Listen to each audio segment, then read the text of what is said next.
Everybody? So this session is about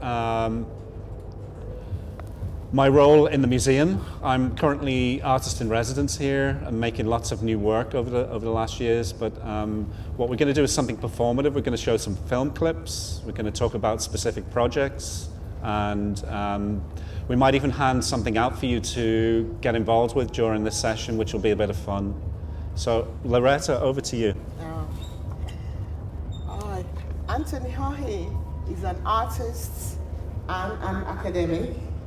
He's currently artist in residence in the National Museum of Ireland. We first met 18 years ago in 2003 on the side of a road near Mosney Reception Centre, where I was living at the time with my family. I was trying to get help because my car broke down. I had a flat tire with no spare. He gave me a lift to a local garage to get the tire repaired. He has been friends since.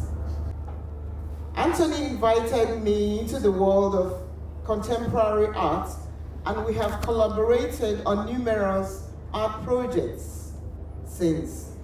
We co-founded the Global Migration Collective in 2005. Recent projects include a dress for Akunma and a public artwork, a film trilogy called Assemble. Over to you now. Hi, Lauretta. Lauretta is a dear friend. I've worked as an artist in Ireland for like the last 30 years. We met, as Lauretta said, coincidentally, just on the side of a road. It's just one of those moments where I was trying to get access to Mosney Reception Centre to make a piece of work there. I didn't really have any way in. I didn't want to go through any official channels. So this moment just happened where Lauretta broke down. I helped her with her car, and we've been friends ever since. But a lot of collaborations later over that period of time. And most recently with the museum here, as Lauretta said, a dress for Akunma, and also a film, which we're going to show some clips from, which was commissioned by Fingal County Council, which was made with youth groups in Balbriggan. So the first project we want to talk about is a project called Postcards from Mosney. I don't know, did anyone ever go there as a child, or kind of stayed there? You know, it had that kind of connection, I think, to people's memory, I think, you know, as a holiday place. And then in 2000, it became a reception centre for direct provision. And since then, it's housed normally around 700-800 people at any given time. But we wanted to make a work that would speak to that in some way. There's a very famous British photographer called John Hind, who photographed in all of Butlin's holiday camps around the UK and Europe. And those postcards became really famous. So we decided to use one of those postcards as a way to speak back. So if you imagine you're in direct provision and you don't have a voice, there's no way to speak to the public, this is what we came up with. Yeah. An example of one of those postcards can be read from this excerpt. It says, "To the Minister of Justice, dear sir, we the women residents in Mosney request that you legalize our status in Ireland by asking you to give us and our families leave to remain.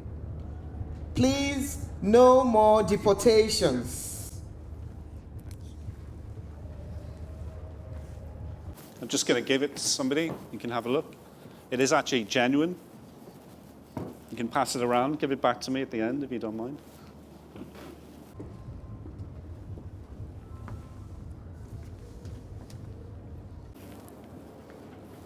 So this project happened over a period of a summer via a gallery. If you notice the address on that postcard, it says Belfast Exposed. It was a way of kickstarting a debate. And think about that time. We can think about direct provision now, which is 2022. But back in like from 2000, 2003, 2004. Nobody was really thinking about it. So together we were kind of activating, I suppose, a dialogue with people who were largely invisible. It's what the postcards looked like on the wall, and some of the other postcards that was sent directly to the Minister of Justice. So at the end of this exhibition, and what happened during that exhibition is a whole series of talks, there's a whole series of, I suppose, public programs, and then the postcards were all gathered up and sent to the Minister of Justice, and we waited for a reply, but it never came. We did a lot of work while we were in Mosney, and the work we did together is archived in numerous hours of unpublished video footage, photographs, texts, and many other forms of documentation. Many claim it is unethical to photograph people in refugee camps, islands, direct provision center, and similar settings. We disagree. The visual representation of individuals and families who survive these places is an important historical document, as well as a contemporary art strategy. Lauretta had mentioned there's a lot of hours and hours of footage that was, really, I think, a really important historical document. It's never been seen, sometimes for ethical reasons as an artist and some of the agreements we made. But it still exists, and I think it will be important in the future. But what we're going to do now is just read a couple of extracts from some of those film archives that kind of gives you an idea of how things were playing out. So this is an excerpt from Asylum Archive number 3, duration 40 minutes, 39 seconds. Description: a Nigerian female resident dressed in a red sweater and trousers is standing in a sparsely furnished kitchen. Behind her is a small window draped with floral curtains. From the window, the sound of seagulls on a passing train on the Dublin to Belfast railway line can be heard. The female respondent is confident and articulate and addresses the imagined viewer beyond the camera lens. There's a big problem back home, and that is why people are leaving Nigeria in such large numbers. If you look around, you will realize that most of the Nigerian people in Ireland are educated. They are not hungry people. They are well established back home. But the political arena there is too hot to handle, and you are better off being alive than dead. Your voice can only be heard if you are alive. So, for you to remain alive, you have to leave that volatile environment so that you can express certain things that are happening. Excerpt from Asylum Archive number 188. A female Nigerian resident wearing a heavy black winter coat is sitting on a table inside the International Call Centre. It's a cold spring morning. Sunlight streaming in through a large window, illuminating the telephone booths. The sound of seagulls can be heard outside, and the voices of a Ukrainian woman and an Iraqi man can be heard speaking to their families by telephone. Children are playing outside and occasionally run in and out of the call centre as the narrator describes the significance of this space for the residents of Mosney. This room is where all Mosney residents communicate with the outside world, where they experience a lot of emotions. Sometimes it could be good news, sometimes it could be bad news. And each individual tends to express whatever news they have received in different ways. Some tend to express bad news in an explosive manner, where you could hear them banging on the doors and hitting the telephone boxes, especially if there's news of a bereavement from their family, from their home country. You could have someone hearing news that a parent or a child has died, or maybe a sibling or a spouse, and the reaction is usually very devastating. Sometimes it could be good news that you have been granted leave to remain or granted refugee status, and the residents jubilate at such information. So you can once in a while hear someone run out of this room to express their joy for being rewarded from one reason or the other. What's interesting when I first met Lauretta, just the situation in the setup in Mosney, this call center was at one end of the kind of I suppose the whole setup, but Loretta's house was right on the corner. So there was something quite extraordinary about the situation you were in, I think. Being that, you were probably the closest person to that space. So people would often, as you said, people would often come to you in states of trauma, where you would be the first line of defense in a way, or the first friendly person that somebody would see.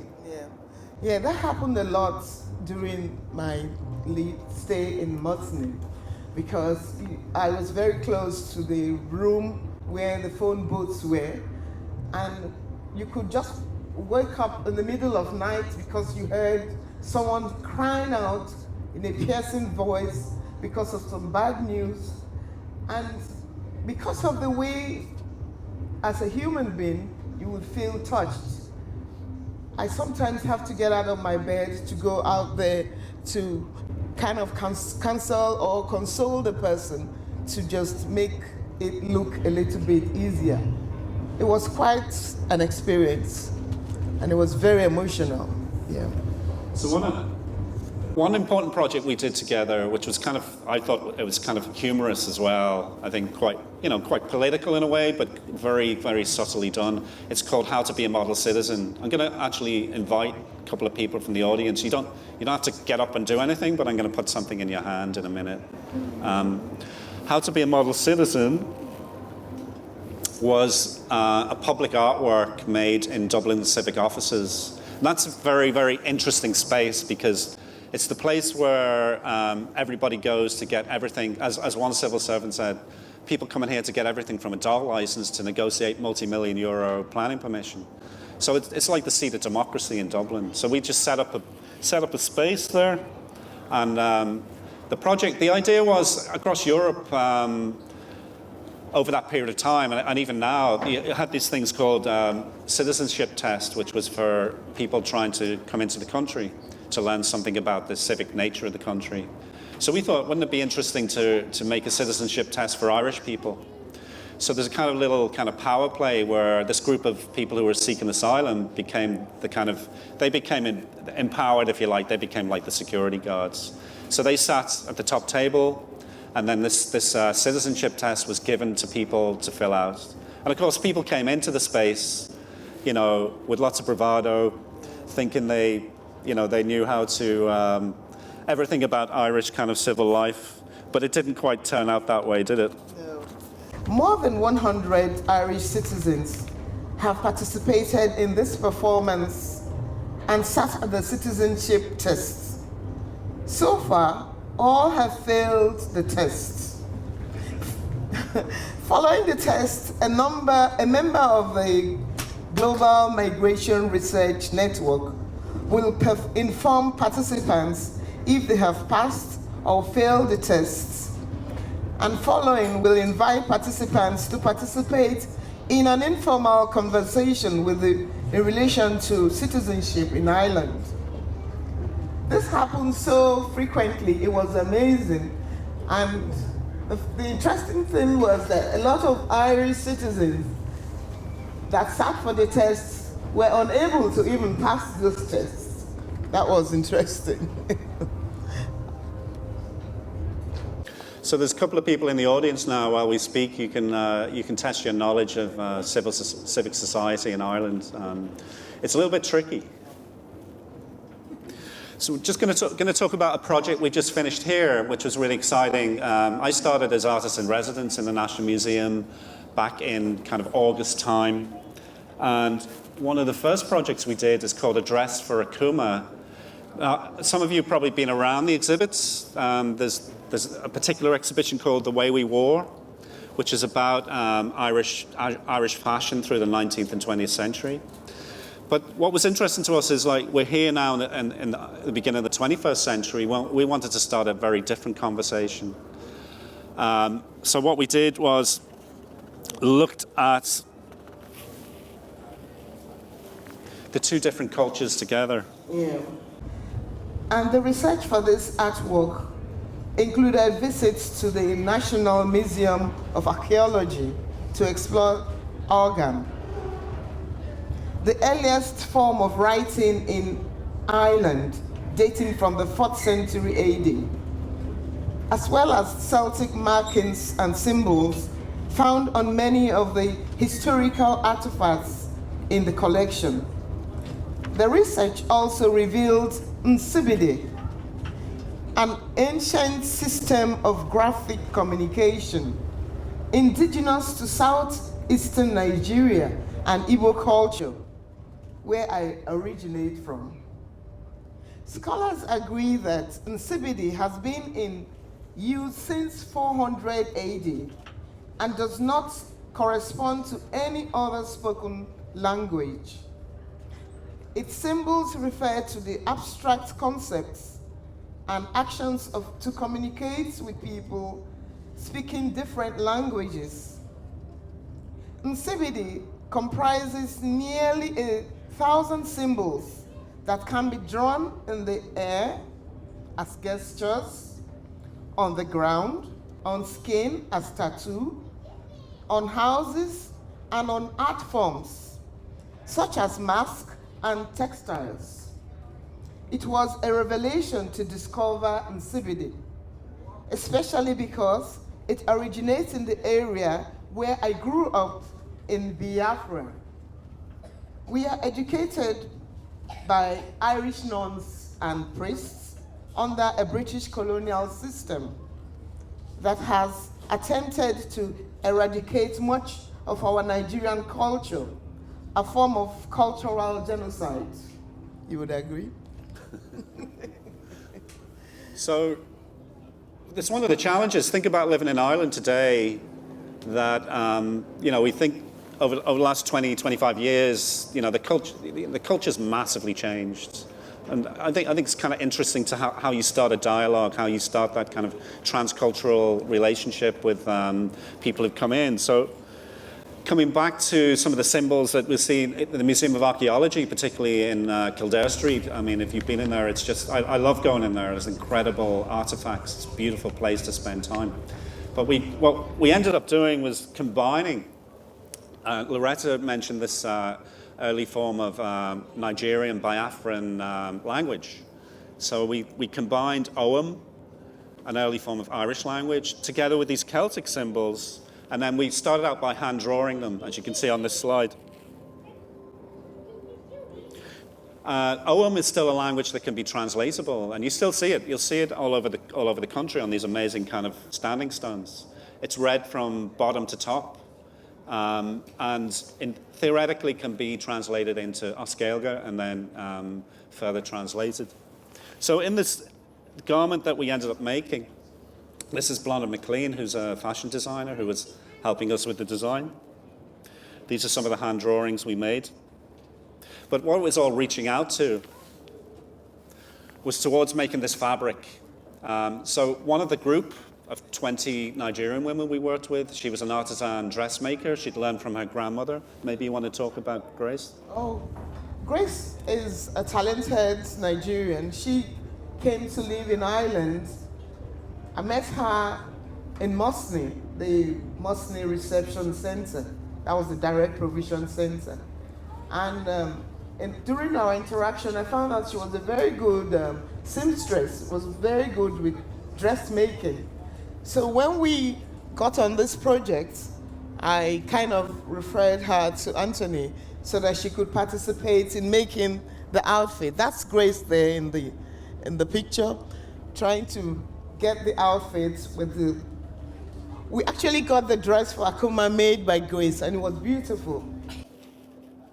We're going to see a slide of that in a second. So this fabric is still very much in play. It's quite an early project. It will be exhibited in the museum during the summer, some of the dresses that were actually made. But equally importantly was this process of inviting... So Akunma is a person. Akunma is a young woman who has just had a second child. and has been invited into this women's group. So part of that process was to make this event in the museum. It's quite an image, isn't it? This kind of colonial backdrop, and then you see these really beautifully dressed Nigerian women. So it's part of the, I suppose, in a way, playfulness of, looking at the two cultures together. I mean, you love dressing up, right? Of course, every woman loves dressing up. And this was a very beautiful opportunity to display the Nigerian dress and likening it to most of the dresses that found in the museum, where we had the women that live in the older centuries displaying their outfits. So it was like the old and the new fusing together, and it was quite an experience. I thoroughly enjoyed it. So we're going to talk about a film project next. I'm going to show you a couple of clips. Something we're very proud of. We were commissioned by Fingal County Council to do this public artwork. Normally, when you think of public artworks, it can be, objects on roundabouts or things that you see on the side of the road. But a lot of councils in Ireland have become really, really progressive and started to look at art in a very different way.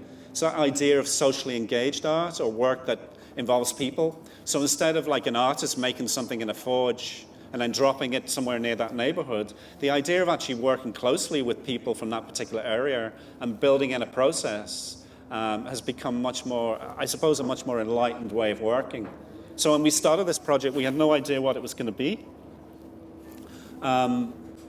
We just had an idea that we were going to work in this particular area, but it ended up being a film, but not a film in the traditional sense. It was more kind of feeling our way through it and thinking about what it could be. So traditional film might be the director calling the shots, actors. The whole thing is kind of a hierarchical relationship. But in this film, the young people we worked with, 3 different groups, they were all involved in making the film. They did the research together, wrote the scripts, and then finally performed the films together. Yeah. And at the end of the process, the same young people assumed the role of non-professional actors as they claimed ownership of the narrative. The film explores the concerns expressed by young multi-ethnic youth growing up in a time of rapid change in Ireland and internationally.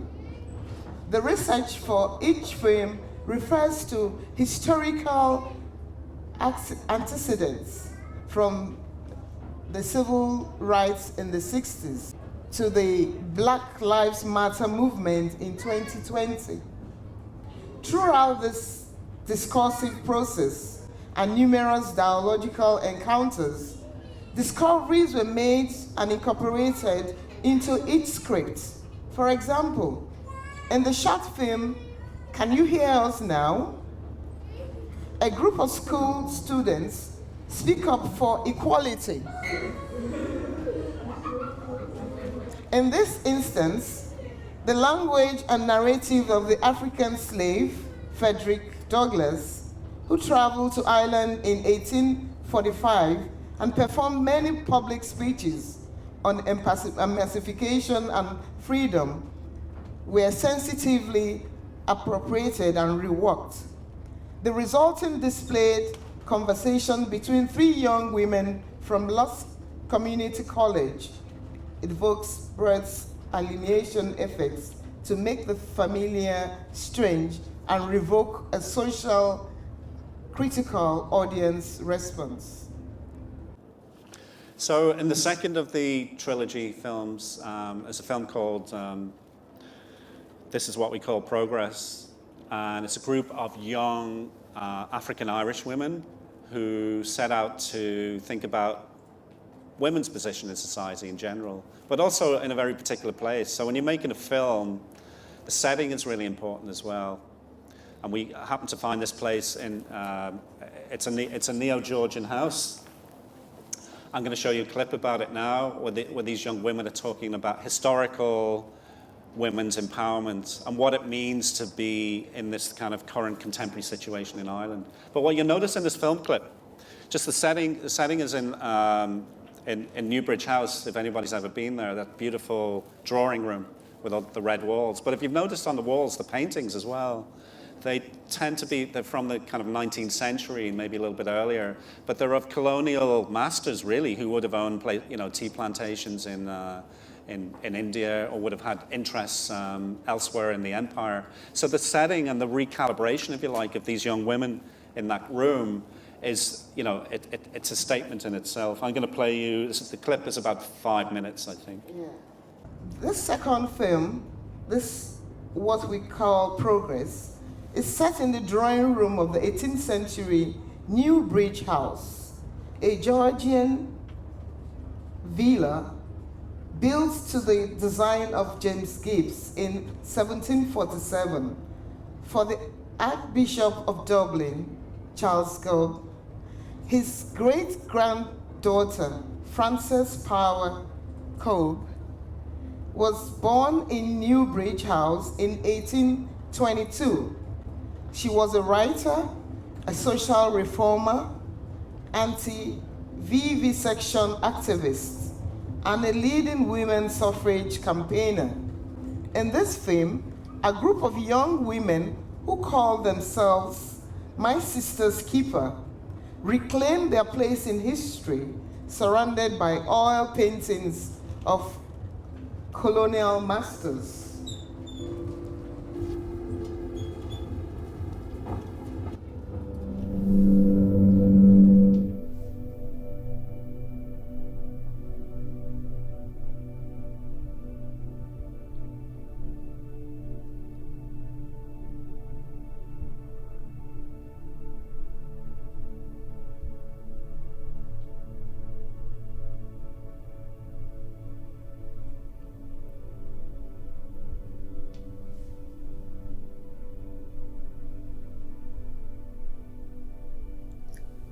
The two most important days in our lives are the day we were born and the day we discovered why we were born.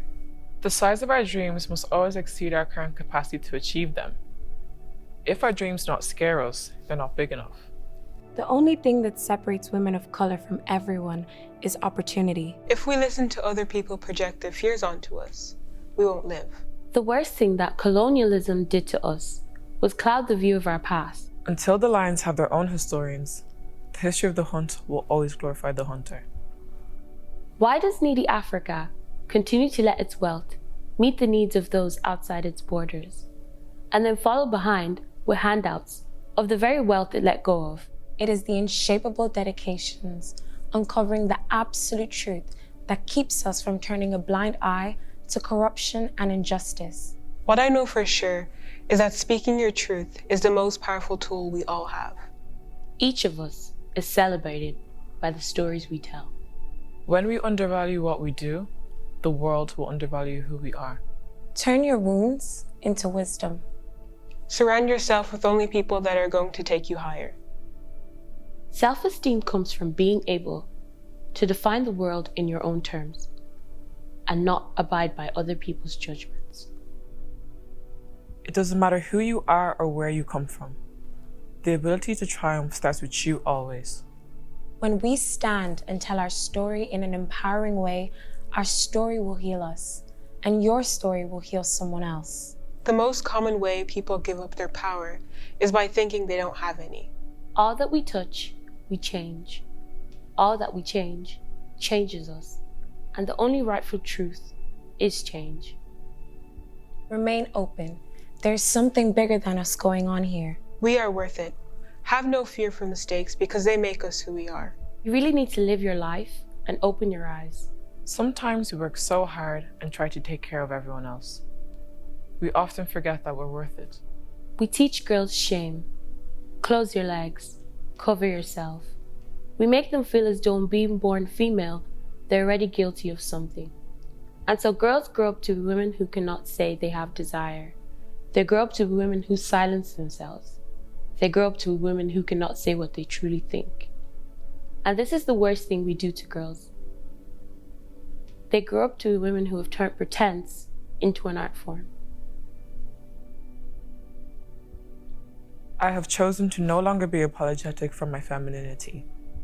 And I want to be respected in all my femaleness because I deserve to be. The sad truth of the matter is, when it comes to appearance, we hold men as the standard, as the norm. The less feminine a woman appears, the more likely she is to be taken seriously.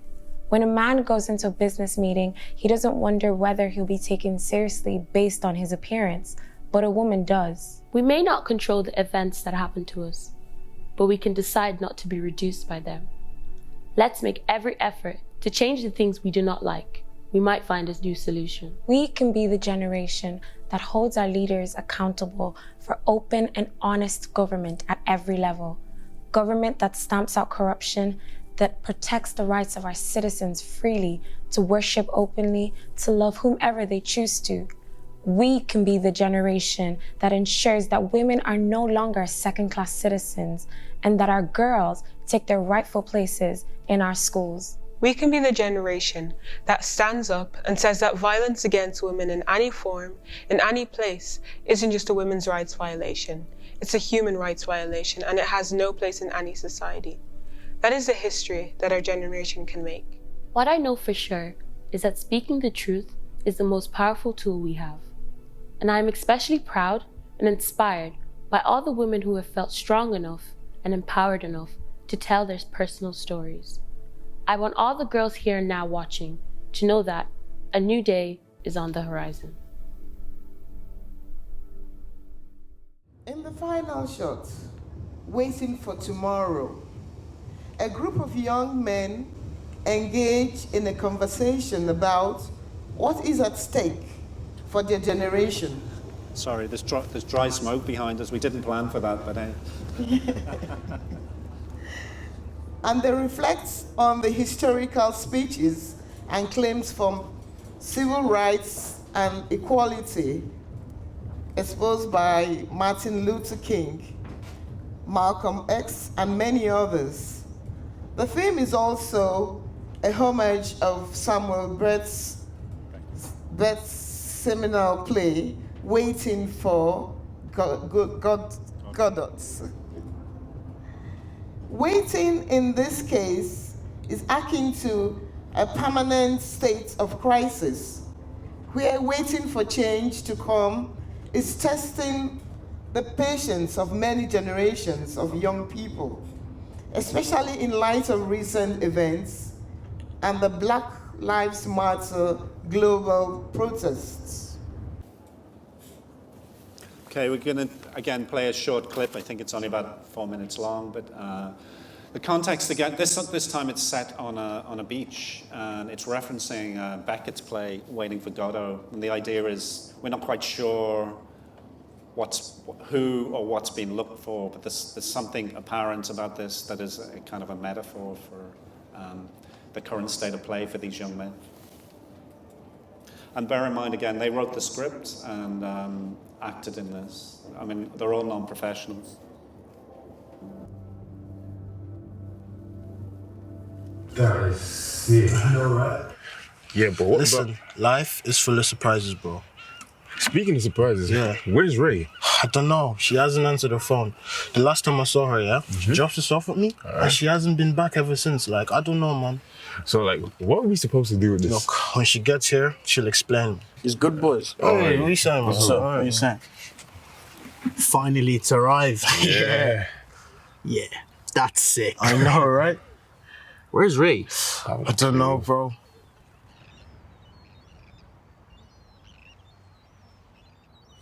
I'm supposed to be seeing 4 of you. Like, why am I just seeing 3 of you here? Where's Ray? Like, what's the meaning of this? Give it over, man. You can't be saying much yet. You're only getting here now. Come on. Obviously, I was trying to be the last to come. Besides, wait the car for 30 minutes. Parking ends at 6. They want my car to get clamped. Just pay the money, man. You know? She should be here by now. She didn't say for sure she'd come, though. And if she doesn't come? Then we'll be back tomorrow. And then the day after. We've been waiting forever since lockdown. Are we ever gonna get this done? I know, man. Like, it feels like time just froze, yeah. And it's still March. It's like when you go away on holidays, yeah. And everyone was just frozen until you land back in Dublin. Bro, yeah, this plague, it's like a reversal of my teenage years. How do you mean? I give out to my parents for going out now. Man, the world's upside down right now. Man, in more ways than you can imagine. Like, did you see all the protests going on in America? Like, after George Floyd got murdered in Minneapolis. Yeah, but don't you think that protests will like change the world for the better, no? I don't know, man. What, civil rights protests were, 50 years ago? 50. Black guys are still getting killed by the cops. Yeah. Look, I don't mean to sound insensitive, but at least it's not as bad here. I don't know about that now. Like, sure, black guys aren't getting killed by cops here, but I feel like racism raises ugly head in a different way here, you know? Like, sure, the last few months have been cool, but it all seems performative to me. Look, performative or not, at least the message is still getting out. Yeah, but hasn't changed people's perspective towards us, though. Like, people are still scared of us for some reason. You're right with that one. It's like whenever I'm on the train, no one ever wants to sit beside me. Yeah, I heard that, but like, that's more seats for you, though. Man, picture me, I'm coming back from church with my little brother, and this guy walking opposite us, definitely 30 years or older, walks the other way, and he's all like, here, don't beat me up now, lads. Like, what's that supposed to mean? Like, sure, I've grown enough tough skin to this stuff, but I worry about the kids. Like, where's the role models? You know what I mean? I hope you're not asking me that question. Like, I'm still a kid. I'm like 19, you know? Nah, but for real, though. I worry for the younger generation, you know? Like, I don't feel like they have enough tough skin as we do. And if things don't change, there's going to be a big problem in this country. Yeah, I'm not just worried about the younger generation, though, yeah? I'm kind of worried about our parents. Like, my mom and dad, they both have university degrees, and guess what they're doing? They're care workers, barely existing on minimum wage. That's Irish equality for you. Bro, that's like my uncle as well. Yeah? Yeah, he has a master's degree and he can't get an interview. He's even doing his PhD now to see if that'll improve his chances. You see, the past few months aren't going to change that. Everyone's always going to have a stereotype for us. Yeah, look, stereotype thing, yeah, it's so true. Like, I'd be at concerts and I'd be getting mistaken for the black guy performing. No way. Did you ever get backstage because of that? Yo, I'm not gonna lie, I did a few times. Do you know what you call that? What? Black privilege. Right. Yeah, your uncle with the PhD, what's he doing now? At the moment, he drives a taxi. He's a fully qualified human rights lawyer, speaks about 4 languages, and bro, he still can't get an interview for a job. See, I'm noticing that with the youngers now. I think they've learned that a degree will make you hold your weight in this country, so they're building they're starting their own businesses, their own companies, starting everything from scratch. That's actually really true. A lot of people at my age have started, little businesses like music labels and clothing brands, just something that we can own. Love to see it. Yeah, I really think like that kind of stuff is dope, because like, if they won't let us sit at the table, we might as well build our own, you know? It's true. And it's the burden of being black boys.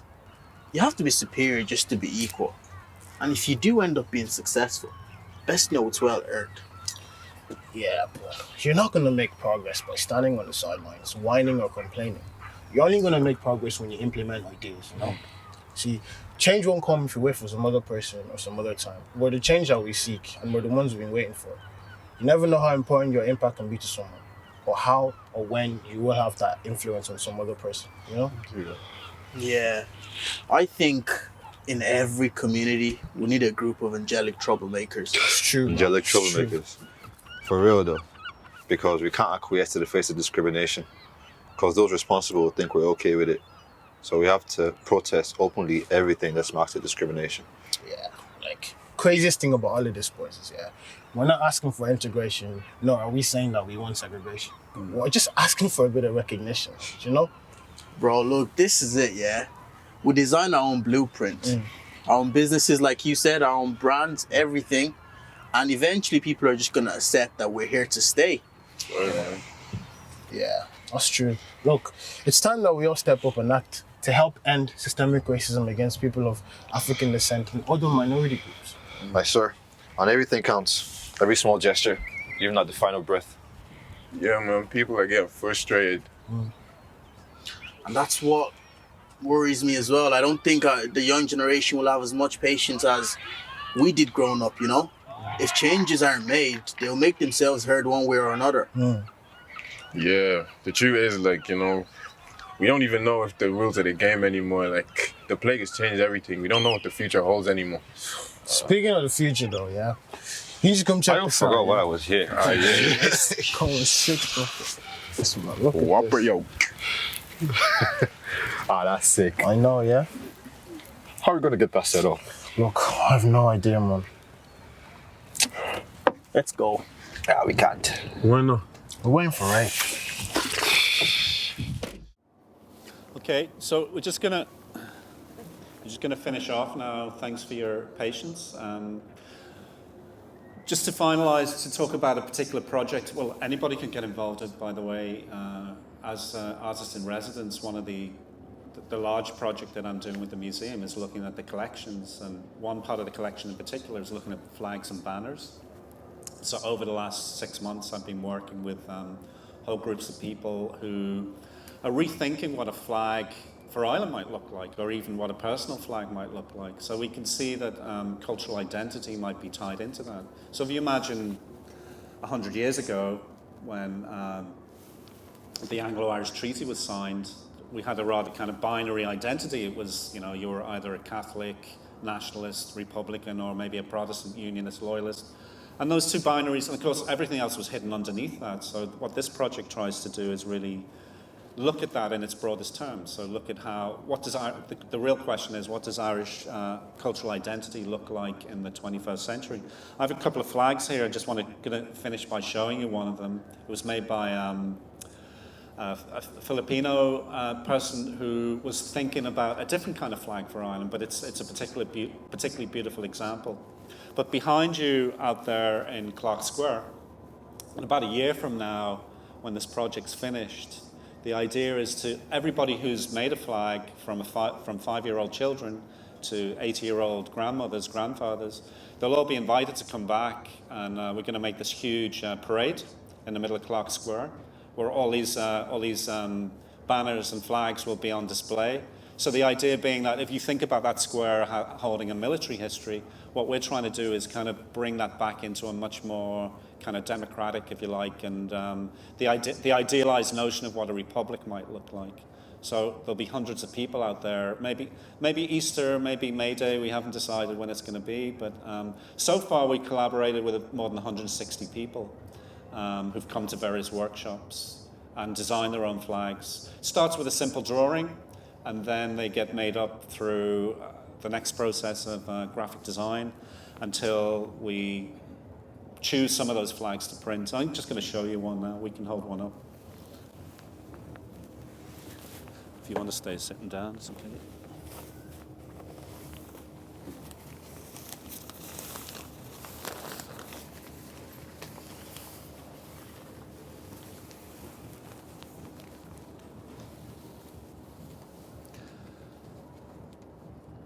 So it's symbolizing,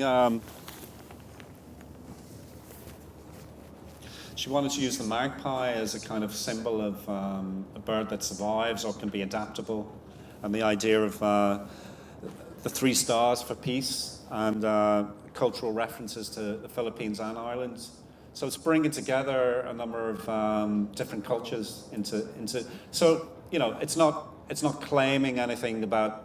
You know, it's highly contentious to think about the Irish flag anyway. There was a referendum recently, and a lot of people it seemingly would vote for a united Ireland, but not so many people would vote to change the flag. So that holds its own kind of mystery for the future, I think. But it is something we will have to think about in the future, I believe.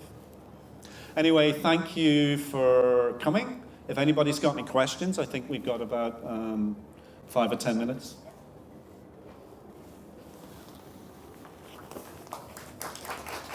I'll take it.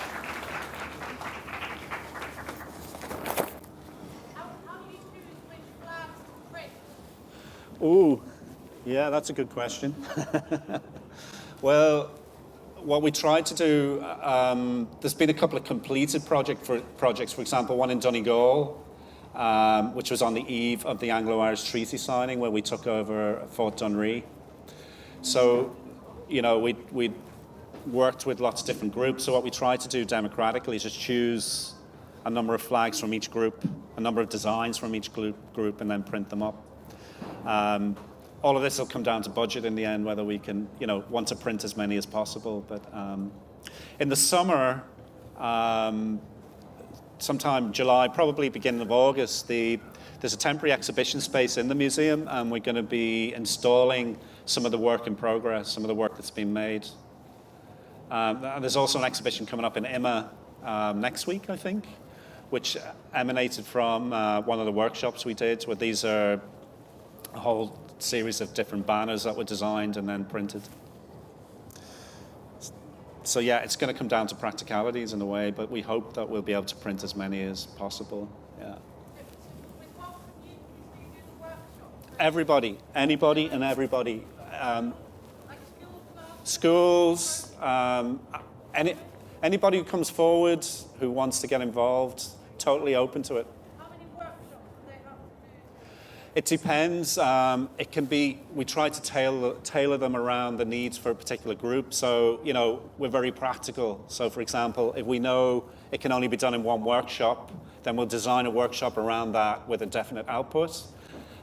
We also do a whole series of more involved workshops that are much more collaborative. So we're making a banner, for example, that's a bit more involved, and it might, it'll involve a bit of research. It'll involve some drawing, some making. It might involve different kind of skills like sewing, stitching, these kind of things. So it's really quite open. But, from our point of view, it has to be practical so it can be achievable, yeah? Any questions? Okay, there's a hand up there.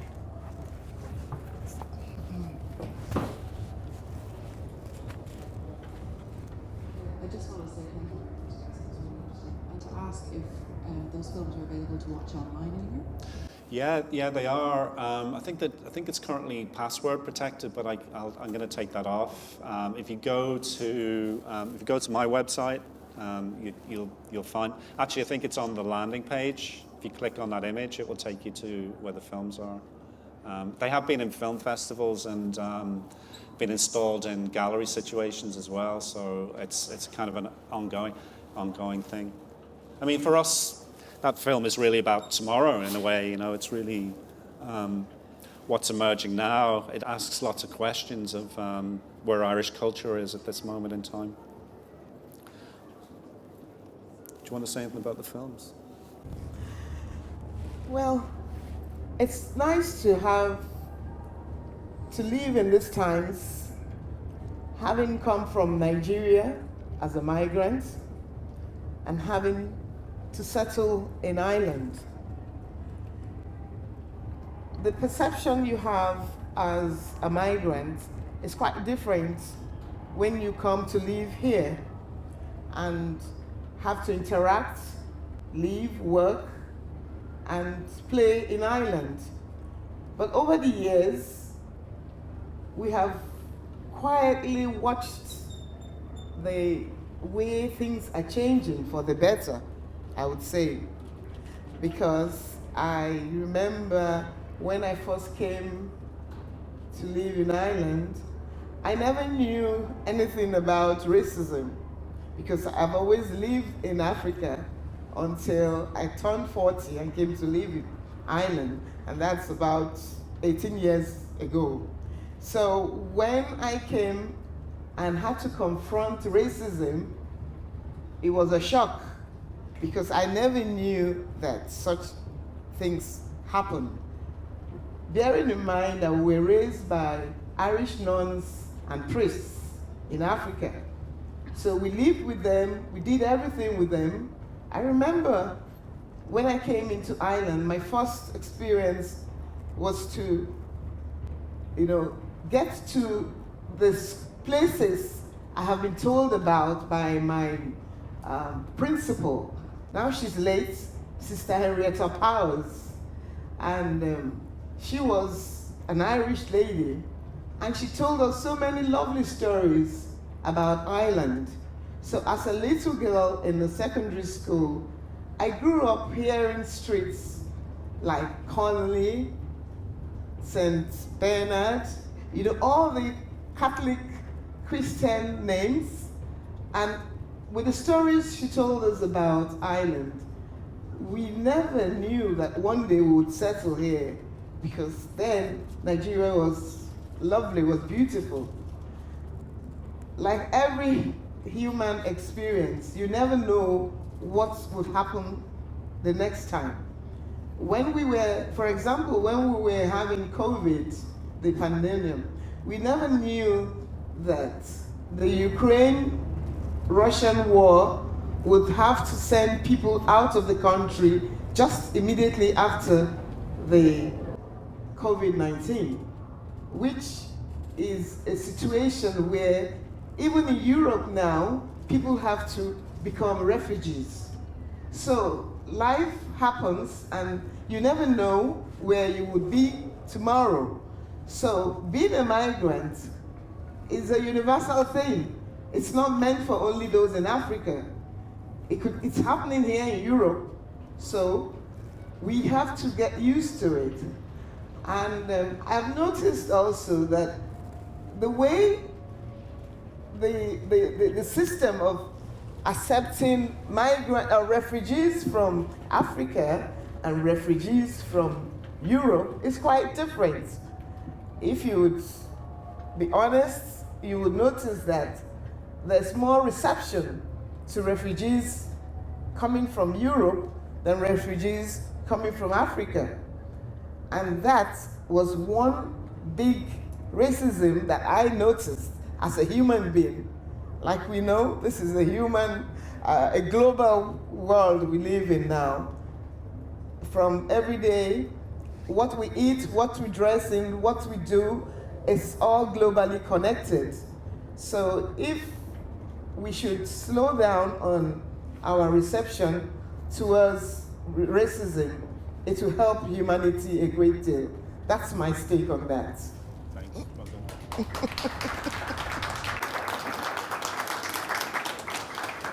So if anybody wants to get involved in workshops with the museum, if you're involved in a school group or anything else, my colleague Helen is here at the front. You can talk to either of us and we can set that up with you, or families for that matter. You know, it doesn't matter. It can be smaller groups or larger groups. We're really happy to accommodate that and work with you. Thank you all for coming. We'll take those citizenship tests back from you and we'll see how you got on. Thank you for listening.